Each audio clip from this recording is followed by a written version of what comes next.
Hola Lenin, buen día, ¿cómo te va? Buenos días, Estefi, buenos días a todos quienes nos acompañan a esta hora.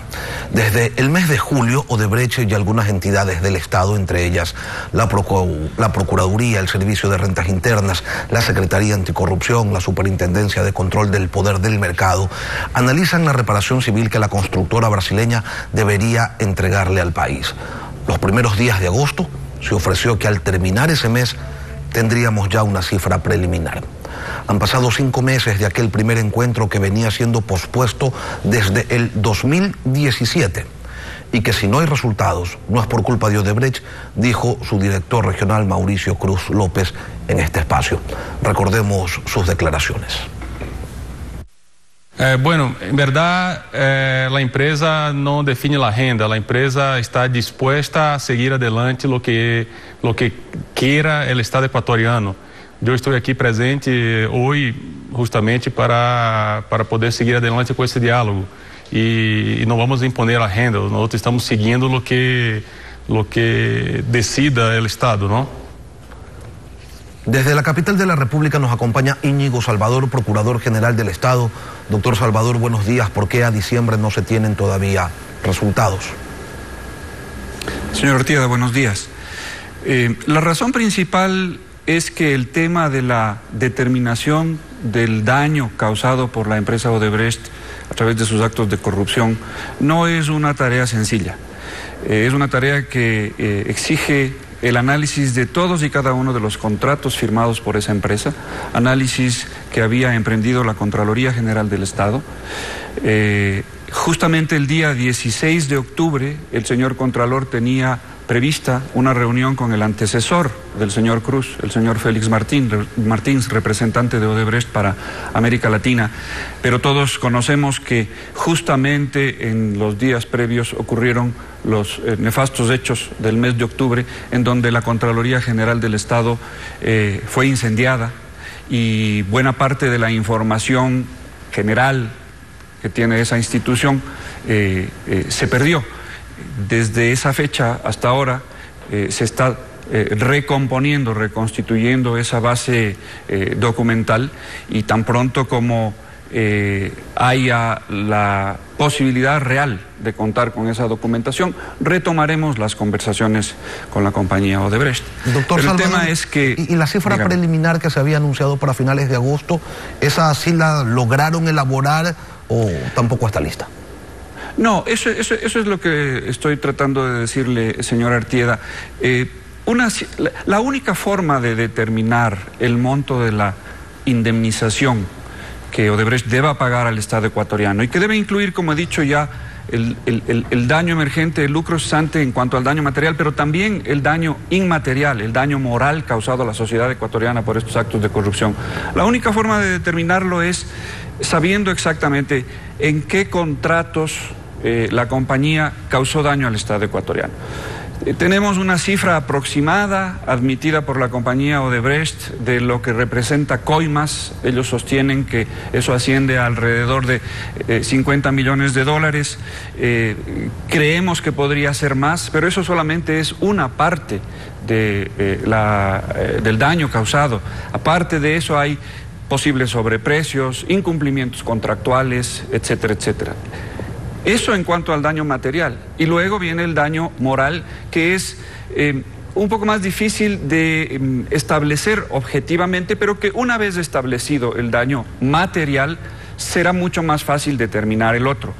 Eso que inicialmente pensábamos que iba a ser un proceso relativamente rápido, no ha sido posible y no se trata solamente de que el Estado ecuatoriano, como ha dicho el señor Cruz, es el que establece la agenda. No, la agenda implica incluso aquello de que se ha hablado en estos días, que es la cooperación eficaz de Odebrecht. La compañía Odebrecht tiene información que está en proceso de entregar, no toda la información ha sido entregada a la Fiscalía General del Estado, de modo que conforme se van avanzando en las conversaciones indemnizatorias, debe también irse avanzando en la entrega de esa información. Señor Procurador, pese a los problemas que han tenido, ¿tienen un plazo, tienen una fecha tentativa de cuándo podrían terminar con esta negociación?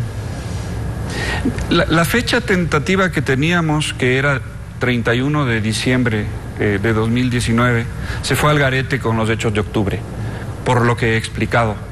Teníamos prevista una reunión en octubre entre la Contraloría, que es la que tenía esa información, y la compañía Odebrecht. No fue posible realizarla. Ahora que el año próximo, tan pronto como el señor Contralor nos indique que tiene ya la información reconstituida, nos sentaremos a conversar nuevamente y lo primero que haremos es justamente redefinir el calendario. Dice también Odebrecht que quiere saldar las deudas que tienen aquí en Ecuador, pero que lo quieren hacer con la plata de los ecuatorianos porque ellos ya no tienen. Así lo dijo el director regional encargado. Lo invito a escucharlo. Bueno, nuestra propuesta es, además de todo eso que usted ha mencionado, intentar reparar los daños que siguen vigentes a los subcontratistas y a los proveedores. Tenemos hoy más o menos 80 empresas ecuatorianas, todas ellas entre pequeñas y medianas, que están a la espera de pagos de sus derechos, ¿no? de sus cuentas por cobrar. Efectivamente, nosotros necesitamos cobrar las cuentas que tenemos por cobrar para tener medios para pagar a esas empresas. En el pasado ya hemos hecho en Ecuador y en diversos países pagos a los subcontratistas, a los proveedores, mismo estando con cuentas por cobrar de sus clientes. Pero en ese momento, lamentablemente, la empresa no tiene capacidad de hacerlo. ¿Los actos de corrupción generan derechos, doctor Salvador? Se lo pregunto porque la narrativa de Odebrecht apunta a que si no se ha pagado a 80 empresas proveedoras y contratistas es porque el gobierno no les cancela lo que les adeuda. Por ende, son víctimas del incumplimiento estatal y así no debería ser la cosa. Es que no es así la cosa, señor Artieda. El Estado ecuatoriano tiene retenidos de la compañía Odebrecht montos por encima de los $100 millones en virtud de una medida cautelar dictada por la Fiscalía en el marco de las investigaciones iniciadas en relación al caso Odebrecht primero y ahora sobornos 2012-2016. La compañía Odebrecht tiene que cumplir sus obligaciones tanto con los proveedores ecuatorianos, ellos hablan de 80 empresas, pues bien, tienen que cumplir con ellos trayendo fondos propios. Es absurdo pensar que la única garantía que tiene el Estado ecuatoriano en este momento de alguna manera resarcirse de los daños sufridos a manos de la empresa Odebrecht por actos de corrupción, que son estos dineros retenidos en virtud de la medida cautelar, tengan que ser utilizados para que Odebrecht pueda cumplir sus obligaciones con sus proveedores, a quienes debía haber pagado mucho tiempo atrás, y con el propio Estado ecuatoriano, a quien debe una cantidad importante también por concepto de impuestos. Si a eso le sumamos los montos que en algún momento llegaremos a tener relativos al daño causado al Estado ecuatoriano en general, lo más probable es que esos dineros retenidos por más de $100 millones sean insuficientes para cubrir el daño causado al Estado ecuatoriano.